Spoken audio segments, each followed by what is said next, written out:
Welcome to Gazzang's video training, where today we have a replay of a recent online event put on by Gazzang and GoGrid. Sit back and enjoy listening to Mike Frank, Vice President of Products at Gazzang, and Phil Gavlan, Solution Architect at GoGrid, as they talk about the essentials of data security in the cloud.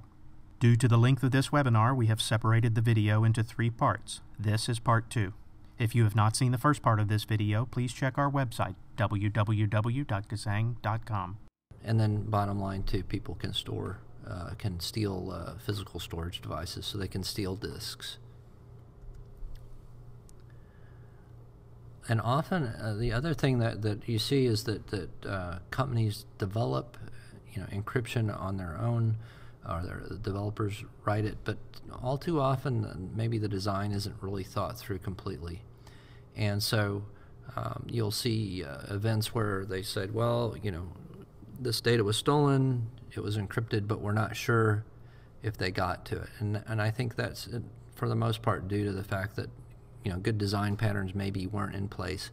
And again, maybe the keys were exposed in a way that they could get the data. So they weren't using proper cryptographic techniques. They weren't keeping their keys or passwords protected.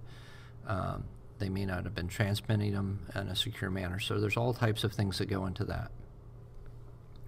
So data encryption is important, and it's been around a long time for protecting data.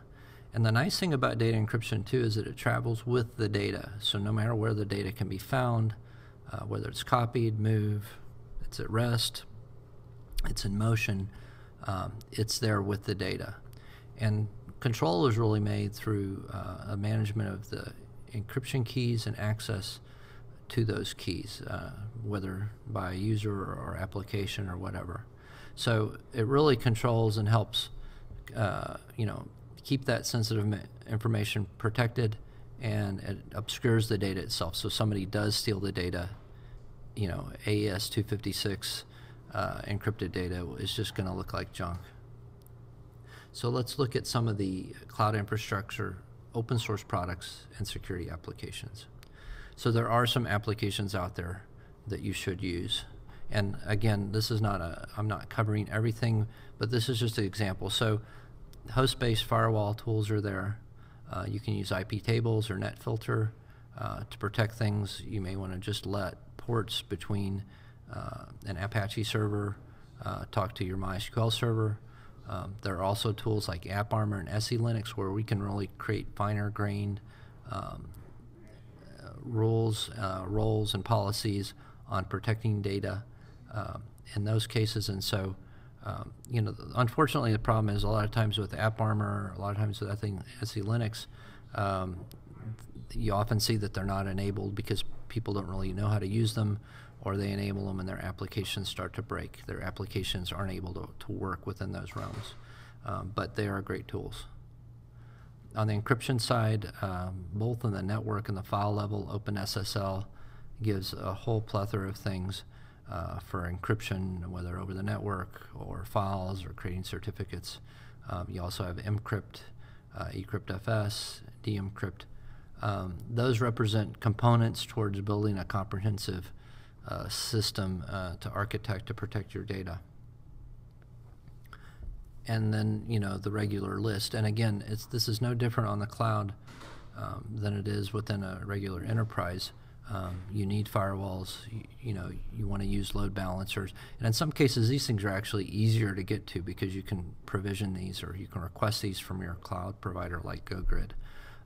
You can have dedicated firewalls that do all kinds of fancy things, dedicated servers and storage. You can set up hybridized environments. And firewalls have things that can do intrusion detection or antivirus and support, strong communication protocols like SSL, IPsec for VPN and stuff like that.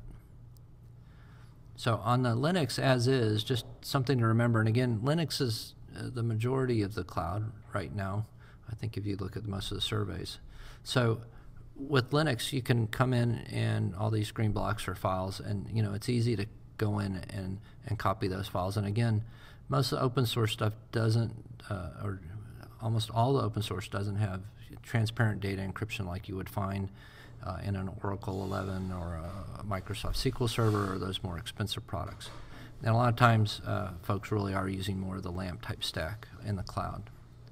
So part of the solution, again, and I talked about this earlier, is encrypting the data. So it protects it from data theft, from people pulling data off I/O protocol taps, from accessing physical volumes where they may see it.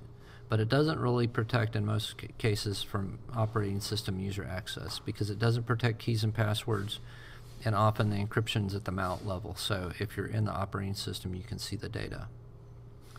The second thing to do is really to access control. And again, we talked about that a little bit earlier, but it's really, when you think about these servers, we're not using the operating system as a desktop. We're using it as a server, and the server is really just running one or more services that are providing something very specific in most cases. So it's running a database server, or it's running Apache, or it's running some sort of LAMP stack.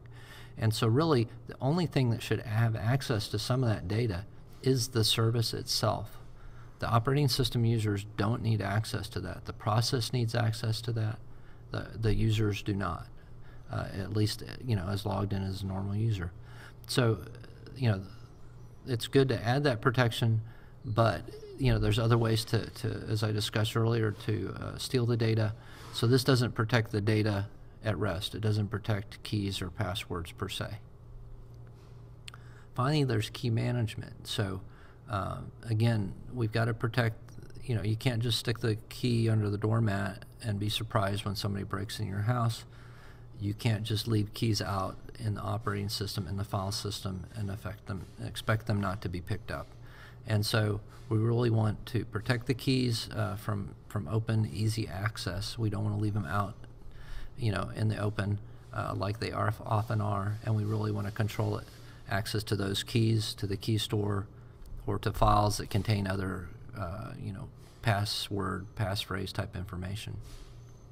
So Easy Encrypt really, one of the biggest problems with security is really that it tends to be very hard to do. And so what we've tried to do is provide a simple architecture for coming in, getting on-disk encryption, getting application and process transparency to that encryption, but creating access to a key to allow applications and processes to transparently encrypt and decrypt data, whether at the database level or table level. You can create rules, and you can use this to protect across multiple processes that may need to manipulate and use a file. So it's really towards sort of a zero trust last line of defense. So with our Flex Edition, basically we can take any executable, anything on the Linux operating system, and basically what we do is we're looking at name, owner, location. We're looking at process identifiers. We use advanced cryptography for fingerprinting the processes, and basically we determine if an application is given and allow basically sort of like a firewall between a client and a server to get to a certain section of data that applies to it. So in my SQL's cases, it would be the files that represent tables inside an NoDB table space or something like that. So we can do that transparently so that applications don't have to be modified. So this could be any of your applications as well, and it can be used to protect PHP or Java or Apache configuration files, really just about anything that you have on that system. And again, root won't get the key, so we won't have access. So here's a good example where we can set this up. We can even set up cascading trusts of access control, where one application trusts another, and all of this is again encrypted, and so you can really create a very secured stack to run in the cloud, and again get past any of the security problems or risks that you're worried about, or regulatory things about going through a PCI audit.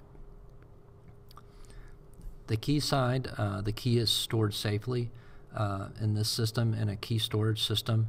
It's another server that's managed. You don't have to worry about it. We'll protect the key, and we use standard things such that each file is encrypted with a unique and random key. There's a passphrase and salt, or you can use RSA keys to protect the server. we call and store that key over encrypted channels using changing secrets and other patented authentication devices that we built. So there's 3 or 4 layers there to make sure that the key goes in and safely stored, and even more importantly, that it can be safely retrieved, so that the key can be requested, it can be provisioned out. We can assure that who's asking for it is who we think it is. We can detect various things where folks are trying to get the key and they shouldn't.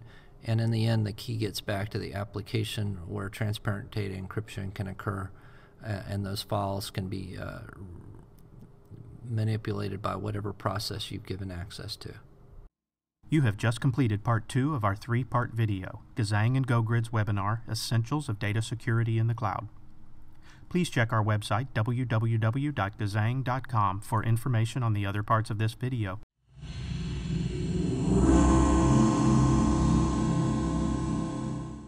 If you would like more information, please contact Gazzang.